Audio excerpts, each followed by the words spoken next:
Enquanto eu me organizo aqui. Livro de Tito, capítulo número 3. Vamos ler do versículo 1 ao versículo 8. Carta a Tito, capítulo 3, do versículo 1 ao versículo 8. Todos acharam?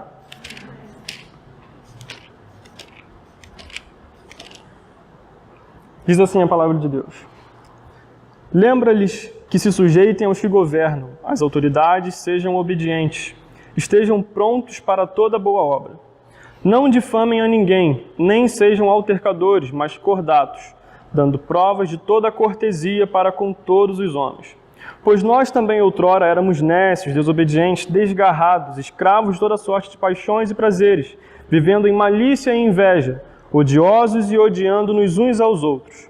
Quando, porém, se manifestou a benignidade de Deus, nosso Salvador, e o seu amor para com todos, não por obras de justiça praticadas por nós, mas segundo a sua misericórdia, Ele nos salvou mediante o lavar regenerador e renovador do Espírito Santo, que Ele derramou sobre nós ricamente por meio de Jesus Cristo, nosso Salvador, a fim de que, justificados por graça, nos tornemos seus herdeiros segundo a esperança da vida eterna. Fiel é esta palavra, e quero que no tocante a estas coisas faças afirmação confiadamente, para que os que têm crido em Deus sejam solícitos na prática de boas obras. Estas coisas são excelentes e proveitosas aos homens. Feche seus olhos.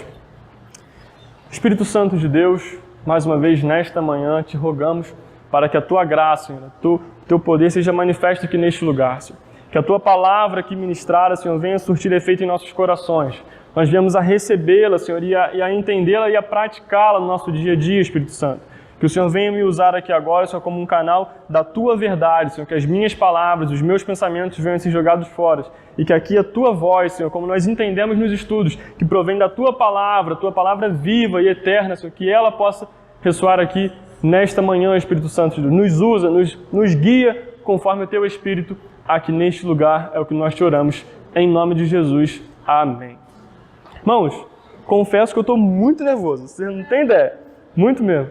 Já preguei diversas outras vezes assim, mas do jeito que a gente tem costume aprendido aqui com eles, é a primeira vez, então a gente está um pouquinho nervoso, mas a gente chega lá. Contextualizando um pouquinho sobre o nosso tema, né, sobre essa série de mensagens, a série é legalismo. Então a gente já ouviu aqui algumas vezes, né, algumas pessoas falando. O Wesley já falou sobre legalismo em Pedro, o Alex falou sobre Gálatas, se eu não me engano, o Caio na semana passada falou em Colossenses, e hoje a gente vai entender um pouquinho do legalismo aqui nesse aspecto da carta de Paulo a Tito, tá? Então, refrescando, não sei se o Felipe, por exemplo, que não estava aqui nas outras vezes, o que é o legalismo? O legalismo ele vem da palavra legal, que não é o legal de bacana, tá? É um legal de lei, né, de legislativo. Então, você tem uma atividade que ela pode ser legal ou ilegal, é nesse sentido forense ou jurídico, por exemplo. Então, o legalismo, ele era uma ideia, ele é um conceito que diz que se nós, né, ou se a pessoa guardar as leis, se ela obedecer e guardasse a lei, ela obteria por mérito, né, por propósito, a salvação. Então, a salvação no legalismo, ela é obtida pela observância da lei, né, pela forma como nós guardamos a lei. O legalismo, ele prega isso, tá? Isso não é de agora e é bem antigo. Então, a gente vê, Paulo, ele fala um pouco disso na introdução à carta a Tito aqui, mas o legalismo, ele já vem lá de trás, a gente consegue perceber ele lá na igreja primitiva mesmo. Em Atos, capítulo 15, quando a gente vê o concílio de Jerusalém, eles se reuniram justamente para definir e para se reunir e discutir sobre esses assuntos. O que acontecia a partir do momento que o evangelho ele é instituído, Jesus ele vem, morre, é crucificado, ressuscita e ascende aos céus, né, os apóstolos ali são os responsáveis agora por ministrar essa palavra, né, por continuar propagando o evangelho. Então, eles fazem isso em Jerusalém, vão aos outros povos, Paulo tem as suas viagens missionárias, então o evangelho ele começa a ser difundido, o evangelho ele começa a ser pregado em todos os povos. Só que o que era restrito antes apenas aos judeus, agora é compartilhado com os gentios, né? Aqueles outros povos que não faziam parte da nação de Israel. E qual o problema que isso trouxe nessa época? Quando esses gentios, eles começam a ouvir essa mensagem, seja por Paulo, por Pedro, por quem for, quando eles recebem essa mensagem que Cristo, né, morreu e que eles aceitam a Cristo como o suficiente Salvador e se convertem ao cristianismo, alguns judeus, né, alguns fariseus mais de raiz, digamos assim, eles começaram a encrencar um pouco com isso, porque eles tinham a observância da lei, né, os preceitos ali, e a circuncisão, por exemplo, que era um dos mais fortes. Então, o que eles falam, ok, vocês se converteram, tudo bem, mas vocês vão precisar ser circuncidados, para vocês serem enxertados, né? Como é que vocês não vão fazer aquilo que Abraão fez? Então, eles contestavam a conversão desses gentios, impondo sobre eles a observância dessas leis, e a circuncisão, por exemplo. Tito, inclusive, ele passou por isso. Tito era um cristão grego, né? Ele se converteu através da pregação de Paulo. A gente vê isso no versículo 4 do primeiro capítulo, onde Paulo fala a Tito, meu verdadeiro filho na fé. Então, Tito se converte ao evangelho, ao cristianismo, através da própria pregação de Paulo. Então, ele passa a acompanhar Paulo nas suas jornadas, nas suas viagens, e em determinado momento tentam fazer com que Tito fosse circuncidado. E aí, Paulo tem essa discussão lá de Atos, capítulo 15, e aí eles definem que, na verdade, não, o que Cristo fez já é suficiente. A lei agora ela não deve ser observada condicionando a conversão da pessoa, mas que o que Cristo fez é a obra redentora que Cristo fez, que tem poder para salvar. Então não haveria a necessidade de voltar à circuncisão, por exemplo, porque Cristo já nos tinha nos marcado, digamos assim. Então, esse é o princípio básico do legalismo, né? Você tentar condicionar a salvação às nossas próprias atitudes ou à observância de alguma lei. E isso não ficou restrito só àquela época de Paulo. Na verdade, o que aconteceu é que o legalismo ele permanece até hoje aí, só que usando artifícios diferentes. Hoje você não vai entrar numa igreja aí e falar, você precisa se circuncidar ali, cortar. Não, você não vai ouvir ninguém falando isso. Eu espero, né? Pelo amor de Deus. Mas não dá para garantir. Mas o que acontece, a gente falou, por exemplo, dá o dízimo porque senão você vai para o inferno. Faz isso que você vai para o inferno. Não faz aquilo porque senão você vai para o inferno, não sei o quê. Então, a gente vê que o legalismo, ele infelizmente, né, ele continuou perpetuando aí, às vezes mais, às vezes menos, né, de diversas formas, se adaptando às necessidades daquela época. Então, essa é a relevância que a gente tem para essa série de mensagens sobre o show legalismo. Aqui, a gente não está para inventar nada, a gente não está para trazer nada mirabolante, uma revelação esplêndida aqui, mas justamente o contrário. A gente está aqui para voltar à essência do Evangelho, voltar à essência da obra que Cristo fez, né? Cristo foi totalmente suficiente naquilo que Ele fez. A gente não precisa colocar mais nada, a gente não precisa enxertar mais nada, né? Cristo foi totalmente poderoso para nos salvar e nos salvou, tá? Então a gente vai ver um pouquinho sobre isso aqui hoje. Então, esse é o legalismo. E por que Paulo escreve essa carta a Tito? Como eu disse, Tito era um grego, né? Cristão se converteu através da mensagem de Paulo.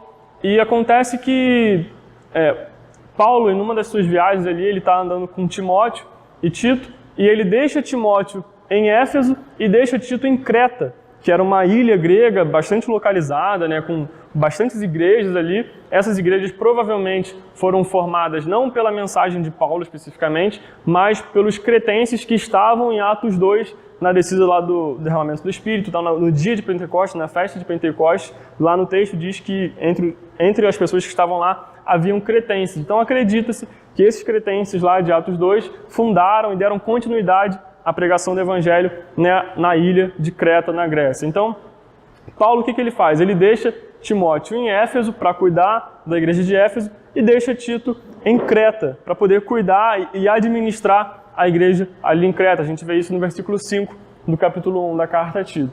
Então, Paulo deixa ele ali com esse objetivo. E chega ao conhecimento de Paulo que, primeiro, da fama dos cretenses, né? Os cretenses, na própria carta aqui, dizem que eles são tidos como mentirosos, como preguiçosos. Então, eles já tinham um contexto ruim por natureza. E uma coisa que dificultava um pouco a questão do evangelho em Creta era que, por ser uma ilha muito extensa, muito bem localizada, né, no meio do mar Mediterrâneo, e que tinha muitos portos e passavam muitos povos por ali, pelos comércios e tal, tinha muita influência pagã de todos os lados. Então, a igreja em Creta ela era cercada pelo paganismo, né? Eles eram cercados por práticas corruptas, práticas pagãs. Então, Paulo vê essa situação e vê a necessidade de escrever essa carta a Tito para que ele cuidasse das igrejas ali e que ele viesse organizar essas igrejas, né? Ele institucionalizar um pouco ali a situação do evangelho em Creta. Então, essa carta de Tito ela foi escrita antes da segunda carta a Timóteo, porque quando Paulo escreve a segunda carta a Timóteo, ele já está preso na sua segunda prisão em Roma, e enquanto ele escreve Tito, ele ainda está solto, ainda está livre. Então não se sabe exatamente se ele escreveu antes ou depois da primeira Timóteo, mas com certeza foi antes da segunda, apesar de vir depois na Bíblia. E basicamente eu separei aqui 4 objetivos principais que Paulo tem para poder escrever essa carta. Ele basicamente quer fazer uma organização eclesiástica, né? Instituir, ali organizar essas igrejas que estavam nascendo nessa ilha de Creta. Ele faz um combate às heresias. Existiam diversos falsos mestres pregando, né, e divulgando diversas heresias dentro desse contexto, né? O gnosticismo estava entrando muito forte ali, então Paulo ele tem consciência disso.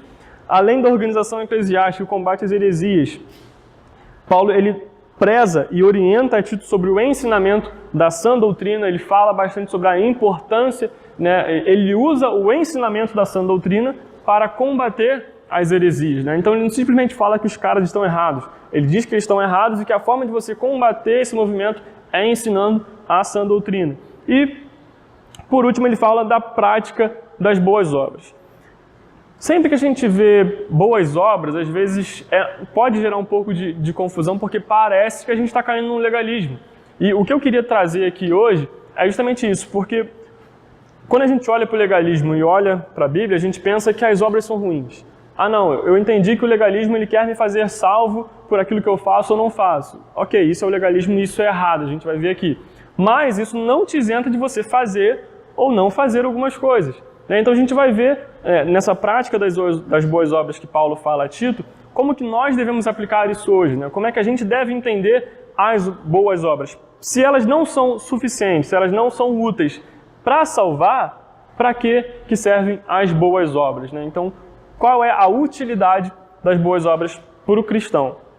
Paulo deixa isso bem claro nessa carta aqui a Tito. Então, para a gente entender um pouco daquele texto que a gente leu lá no capítulo 3, é importante a gente entender um pouquinho o contexto que ele fala até chegar nessa argumentação final. Então, Paulo, basicamente, ele divide a carta em 3 pontos principais. No capítulo 1, basicamente, ele vai falar sobre a relação do cristão e a igreja. Tá? No capítulo 2, da relação com o cristão e a família. E no capítulo 3, a relação do cristão com o mundo. Ele faz, basicamente, essa divisão aqui e a gente vai caminhar um pouquinho por ela aqui. Então, lá no capítulo 1, né, dessa carta a Tito, você que pode acompanhar aí, ele começa do capítulo 1 falando sobre essa relação entre o cristão e a igreja, e ele começa já a carta, como ele sempre costuma fazer, fazendo uma saudação a quem está se dirigindo essa carta e reafirmando a sua autoridade como mensageiro de Cristo, reafirmando alguns pontos que eram necessários para a compreensão até dessa carta. Paulo aqui, ele já dá alguns spoilers aqui de coisas que ele vai falar lá na frente e que são fundamentais para entender o contexto que a gente leu lá no capítulo 3. Então, por exemplo, no versículo 1, ele diz: Paulo, servo de Deus e apóstolo de Jesus Cristo, para promover a fé que é dos eleitos de Deus e o pleno conhecimento da verdade segundo a piedade, na esperança da vida eterna que o Deus que não pode mentir prometeu antes dos tempos eternos e em tempos devidos manifestou a sua palavra mediante a pregação que me foi confiada por mandato de Deus, nosso Salvador. A Tito, verdadeiro filho, segundo a fé comum, graça e paz da parte de Deus Pai e de Jesus Cristo, nosso Salvador. Quero que você preste atenção comigo no versículo 1 somente. Paulo, servo de Deus e apóstolo de Jesus Cristo, para promover a fé que é dos eleitos de Deus e o pleno conhecimento da verdade segundo a piedade. O primeiro ponto que eu acho importante a gente observar aqui nesse texto é que Paulo ele diz que o objetivo, a finalidade do ministério dele é para quê? Para promover a fé.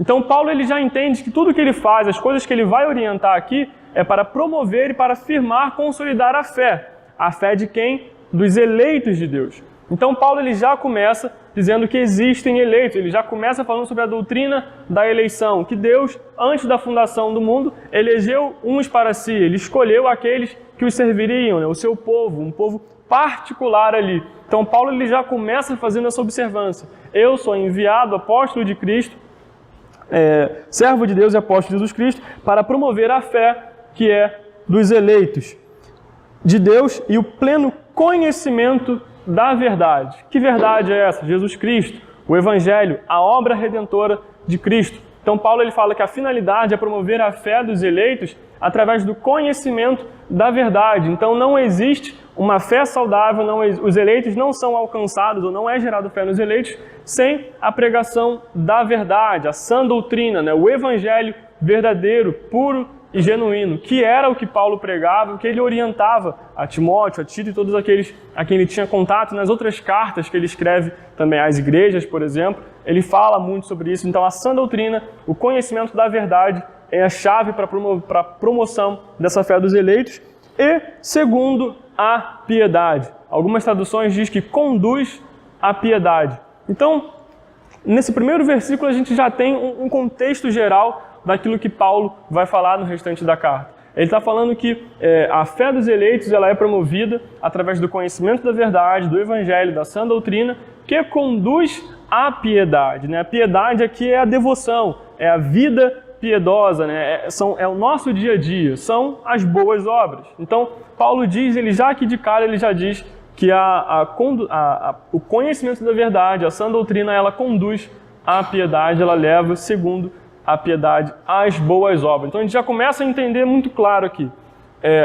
A sã doutrina, ela conduz à piedade, e a piedade ela é uma consequência da sã doutrina da verdade. Então você vê que uma coisa está relacionada à outra. A gente não pode fazer separação. Eu tenho doutrina, mas não tenho piedade. Ou eu tenho piedade e não tenho doutrina. Então Paulo ele já começa dando esse spoiler aqui, ele já começa reafirmando e usando esse momento que ele reafirma a sua autoridade para poder já implantar esse conceito que vai ser decorrido melhor no decorrer da carta. Então, no versículo 1 a 4, onde a gente leu aí, é a saudação que Paulo faz a Tito e já introduz esses conceitos aí.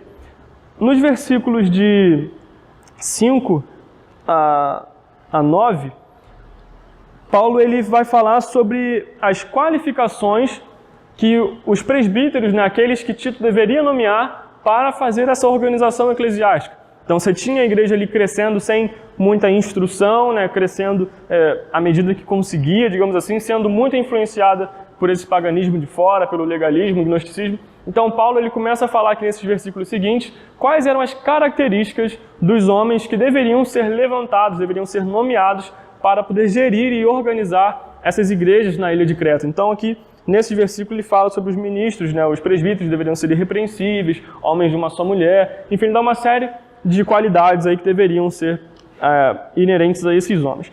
No versículo 10 ao versículo 16, Paulo ele expõe um pouco sobre a situação do lugar. Ele fala sobre os falsos mestres, sobre as heresias que estavam sendo pregadas ali.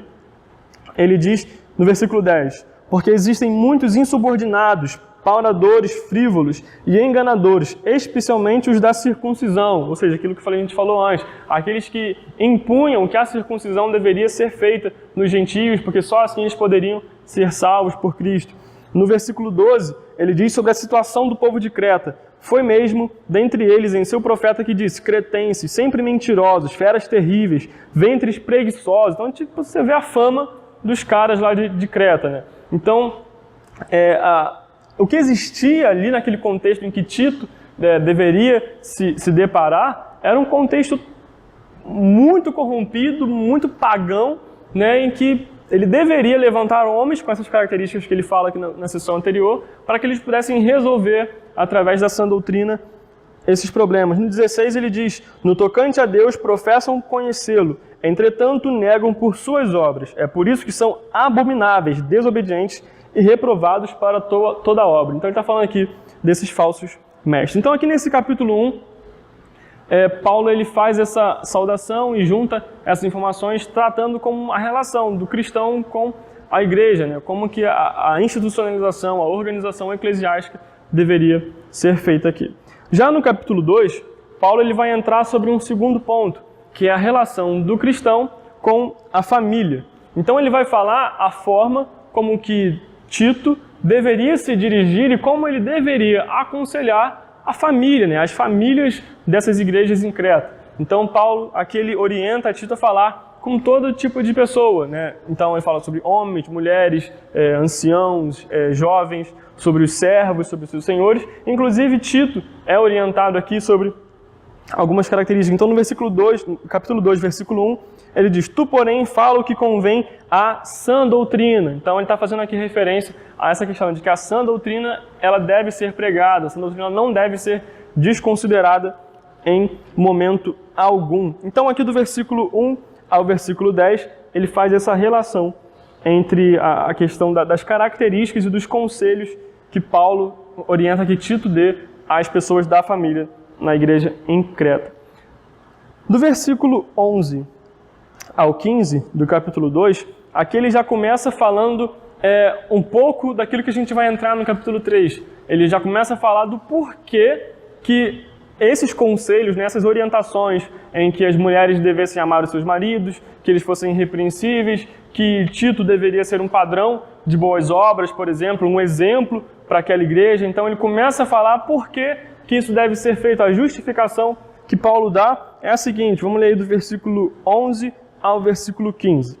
Porquanto a graça de Deus se manifestou salvadora a todos os homens, educando-nos para que, renegadas a impiedade e as paixões mundanas, vivamos no presente século, sensata, justa e piedosamente, aguardando a bendita esperança e a manifestação da glória do nosso Deus e Salvador Cristo Jesus, o qual a si mesmo se deu por nós, a fim de remirmos de toda iniquidade e purificar para si mesmo um povo exclusivamente seu, zeloso de boas obras. Diz essas coisas, exorta e repreende também com toda autoridade, e ninguém te despreze.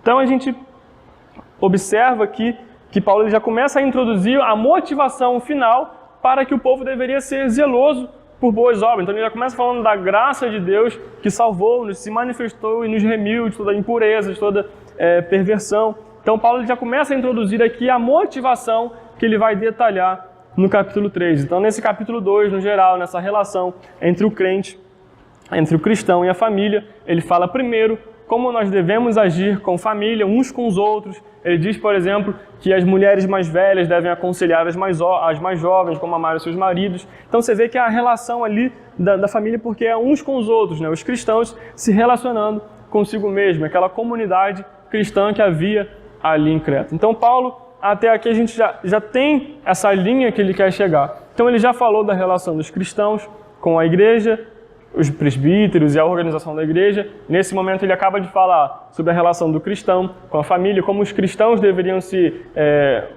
reagir, né, viver entre eles mesmos. E agora Paulo vai entrar na relação entre o cristão e o mundo, né? Então Paulo ele vai começar agora a falar de tudo isso aqui que ele falou em relação à sociedade. Então, vamos lá, no capítulo 3, versículo de número 1. Lembra-lhes que se sujeitem aos que governam, às autoridades, sejam obedientes, estejam prontos para toda boa obra. Não difamem a ninguém, nem sejam altercadores, mas cordatos, dando provas de toda cortesia para com todos os homens. A grande questão aqui é que Paulo ele já diz aqui, lembra-lhes. Por quê?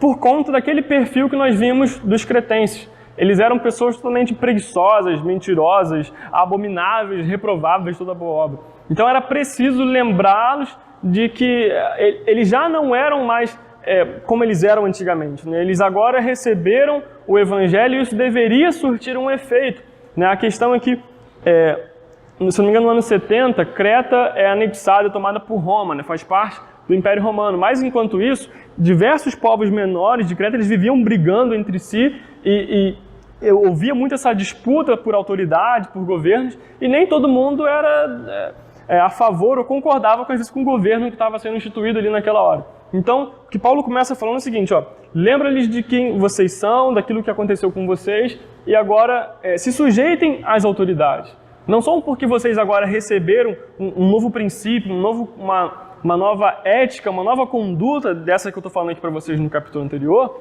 que vocês devem ignorar o poder do Estado, a autoridade que é constituída sobre vocês.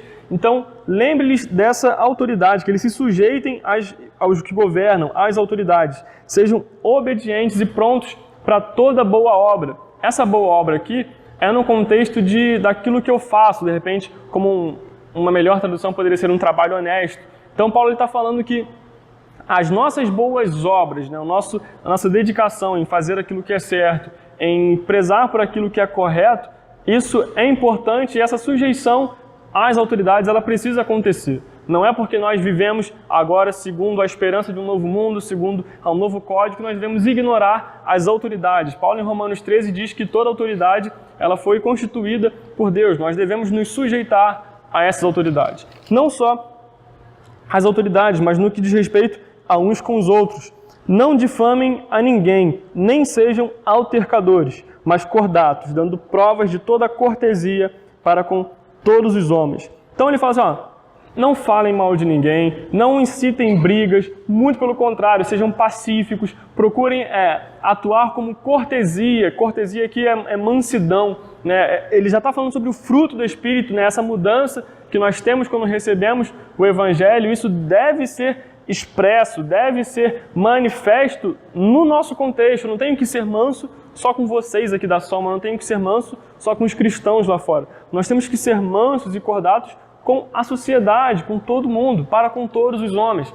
Paulo ele diz que nós, como cristãos, não devemos fazer acepção de pessoas, independente da pessoa, se ela tem uma autoridade, se ela não tem, ou se ela te fez algum bem ou algum mal. O que Paulo está falando aqui é que esse fruto do Espírito, essa característica dos cristãos agora ali, deveria ser expressa e manifesta para todos os homens, em relação às autoridades e à própria sociedade. Tá? Então, aqui ele começa a introduzir essa questão da relação entre o cristão e o mundo em a sociedade. E aqui é um ponto muito importante. Por quê? No versículo 3 agora ele vai contar um pouquinho, e aqui do versículo 3 ao versículo 7, eu vi alguns comentaristas dizendo que é a obra completa ou a história da salvação mais resumida e melhor sintetizada que nós vamos encontrar na Escritura. Ela está aqui em todo o passo a passo de tudo que aconteceu, a gente vai ver aqui agora, e ela está resumida aqui, sintetizada nesses próximos versículos. E, como a gente falou, o legalismo, ele sempre olha de fora para dentro. Né? É sempre uma motivação externa, os princípios são externos, as evidências são todas externas. Já o cristianismo, já o evangelho, a motivação que nós temos agora é uma motivação interna. No versículo 19 do capítulo 40 de Salmos diz: tenho grande alegria em fazer a tua vontade, ó meu Deus, a tua lei está no fundo do meu coração. A lei agora está dentro de nós, né? A partir do momento que nós recebemos o Espírito, a partir do momento que nós somos convertidos verdadeiramente, a lei ela não está mais fora, ela está dentro. Então toda essa motivação, tudo que nós fazemos de se sujeitar às autoridades, aos governos, tudo isso deve partir de dentro de nós, é uma motivação interna. E aí Paulo ele vai começar a contar agora no versículo 3 como que isso se deu, né? Como é que foi o processo até que essa motivação interna se sucedesse. Então, capítulo 3, versículo 3. Pois nós também, outrora, éramos nécios, desobedientes, desgarrados, escravos de toda sorte de paixões e prazeres, vivendo em malícia e em inveja, odiosos e odiando-nos uns aos outros. O que Paulo está falando aqui é o quê? É a queda, é o pecado, era a forma em que nós vivíamos. Ele fala aqui, outrora éramos. Paulo não está falando que hoje nós somos, em que agora nós somos, mas nós éramos. Isso aqui, ele está falando uma referência a um tempo passado. Os cristãos não são mais assim, mas foi daqui que Cristo nos tirou. Nós vivíamos totalmente desgarrados, desobedientes. Nécios aqui incapazes, sem inteligência, sem condição nenhuma de ter uma atitude. Vivíamos escravos de todas as paixões e prazeres, como ele diz, vivíamos totalmente condicionados a essa vida escrava, essa vida maligna, de ódio. Nós éramos assim, nós estávamos mortos em nossos próprios delitos e pecados. É isso que Paulo está falando aqui. Então ele começa a falar, ó, tudo isso que eu estou falando para vocês desde o início da carta é por conta disso aqui, ó. Esse aqui é o ponto-chave, vocês eram assim, a fama de vocês já era assim, mas mesmo que vocês não fossem cretenses, a humanidade, o ser humano, ele é por natureza caído. Quando Adão peca, quando o pecado entra no mundo, em Gênesis 3, ele mancha, ele corrompe toda a nossa natureza. Nenhum homem agora pode mais ver a Deus, pode mais se relacionar com Deus, porque o pecado ele faz isso, faz a separação entre Deus e o homem. Então, nesse versículo aqui ele fala especificamente sobre a queda, a forma como nós vivíamos, nécios, desgarrados, escravos, odiosos e odiando-nos uns aos outros. A vida do pecado ela é uma vida de ódio. Às vezes, não, mas existem gente que não é crente, que se ama, ok? Mas não é o amor de Deus, não é um amor incondicional, não é um amor ágape que Deus derrama por nós. Nós vivíamos ainda assim odiando-nos uns aos outros. O nosso amor para uns com os outros, sem a presença de Deus, sem a obra redentora de Cristo, ele é um amor falho, ele é um amor fajuto. Eu te amo até o momento que você faz alguma coisa contra mim. A partir daí eu não quero mais olhar na sua cara. Essa é a forma que nós vivíamos, mas que nós não vivemos mais. Paulo ele dá essa ênfase em que outrora éramos, agora não. Agora você tem que viver de uma forma diferente. Agora você tem que entender que tudo isso que eu estou fazendo aqui é porque vocês não são mais da forma que vocês eram. Vocês já receberam a mensagem, mas foi daqui que vocês saíram. Foi daqui, dessa morte, desse ódio que Cristo tirou vocês. No versículo 4, quando, porém, se manifestou a benignidade de Deus, o nosso Salvador, e o seu amor para com todos. Ele começa falando, quando, porém, apesar dessa vida toda, dessa morte eterna, porém, se manifestou a benignidade de Deus, a bondade de Deus é manifesta. Não foram vocês que outrora se viveram, se levantaram, buscaram a Deus, mas não. Porém, se manifestou, apareceu, foi revelada a bondade de Deus, a benignidade de Deus, se manifestou a Deus, o nosso Salvador, e o seu amor para com todos. Esse todos aqui, por que eu falei que era importante a gente ter aquele versículo, o primeiro versículo em mente?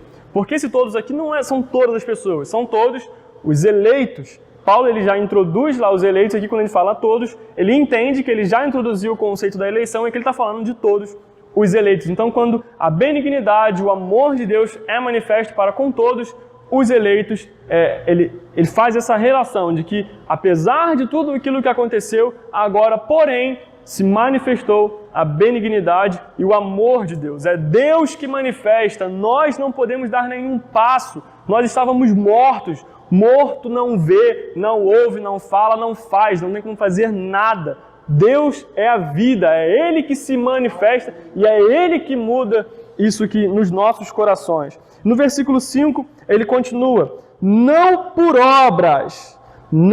obras de justiça praticadas por nós, mas segundo a sua misericórdia, Ele nos salvou mediante o lavar regenerador e renovador do Espírito Santo, que Ele derramou sobre nós ricamente por meio de Jesus Cristo, nosso Salvador. Não por obras, não foi por obras de justiça praticadas por nós. E aqui, mano, esse versículo ele acaba com qualquer tipo de legalismo. Não é o que eu faço, não é o que você faz. Eu não criei porque eu não fui eleito porque eu criei, mas eu criei porque eu sou um eleito. É a condição que Ele me escolhe que me faz crer, que me faz agir, que me faz viver, mas parte dele foi Ele que se manifestou e a partir daí nós cremos. Então essa obra, essa salvação não é por obras de justiça praticadas por nós, mas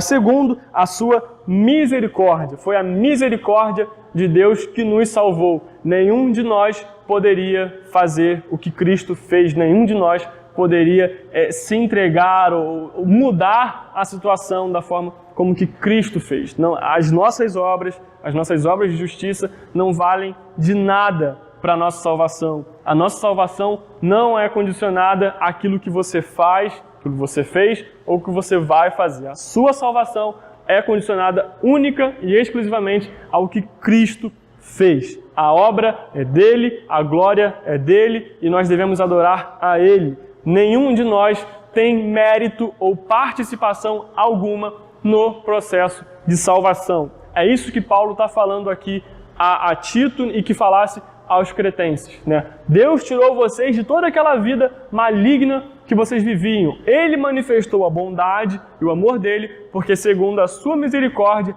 não por as obras que vocês fizeram, mas segundo o seu amor, ele nos salvou. Nos salvou mediante o lavar regenerador e renovador do Espírito Santo. Ele diz que a partir do momento que nós somos batizados no Espírito, né, fazendo o contexto de que a partir do momento que nós somos convertidos, somos enxertados no corpo de Cristo, fazemos parte, estamos em Cristo agora, nós recebemos o Espírito, somos batizados com o Espírito e a partir daí nós somos regenerados, nós recebemos um novo coração, nós fomos feitos nova criatura, eis que tudo se fez novo, as coisas velhas já passaram. Aqui, Paulo faz essa referência à regeneração, a doutrina de que a partir do momento que nós somos justificados, nós também somos regenerados. A justificação, ela é algo que Deus faz por nós somos declarados justos. A regeneração é algo que Deus faz em nós. Deus resolve o nosso problema da condenação, mas resolve o nosso problema das nossas atitudes, do nosso modo de viver, quando nós somos regenerados pelo seu Espírito, com esse lavar regenerador e renovador, que nos dá um novo coração e nos dá uma nova vida. É o Espírito Santo que faz isso, é Ele quem nos dá um novo coração e uma nova vida, onde Cristo mesmo, onde Ele derramou sobre nós ricamente por meio de Jesus Cristo, nosso Salvador. Então você vê que o processo de salvação ele é todo feito exclusivamente pela Trindade. Deus, nosso Salvador, envia Jesus Cristo que morre por nós e que deixa o Espírito Santo para que desse vida em nós. Então você vê que em nenhum momento tem a quarta pessoa da Trindade, isso não existe. Então nós não temos participação nenhuma. E é por isso que às vezes o cristianismo ele não é a mais popular das religiões, né? Porque ele não fala que você faz, que você pode, né? A religião que fala isso não é cristianismo, né? Se você vê algum lugar aí dizendo que está pregando o cristianismo e fala que você faz, que você pode, que declare, decrete isso, cara, isso não é o que Paulo ensina, não é isso que ele está falando aqui. Ele falando, não foi o que vocês fizeram, vocês não poderiam fazer nada. Ele fez e ponto. A obra é dele e a glória é dele. No versículo de número 7, ele diz, a fim de que, justificados por graça, nos tornemos segundo a esperança da vida eterna. Então, por que Cristo fez essa obra em nós? Qual foi a finalidade disso? Para que agora, justificados por graça, justificados pela fé da obra redentora, pela graça e a misericórdia que Cristo fez, que Cristo nos deu, que Deus nos deu, a partir dessa graça, justificados por essa graça, nós fôssemos feitos herdeiros desse reino. Nós fomos feitos agora co-herdeiros. Ele fez e nós participamos da consequência disso, não da obra, mas da consequência, do benefício, sim. O que é o herdeiro? O herdeiro é alguém que recebe algo de outra pessoa. Ele não conquistou aquilo. Se um pai, por exemplo, ele tem uma vida toda de trabalho e acumula bastante riqueza, quando ele morre, ele deixa uma herança para os filhos.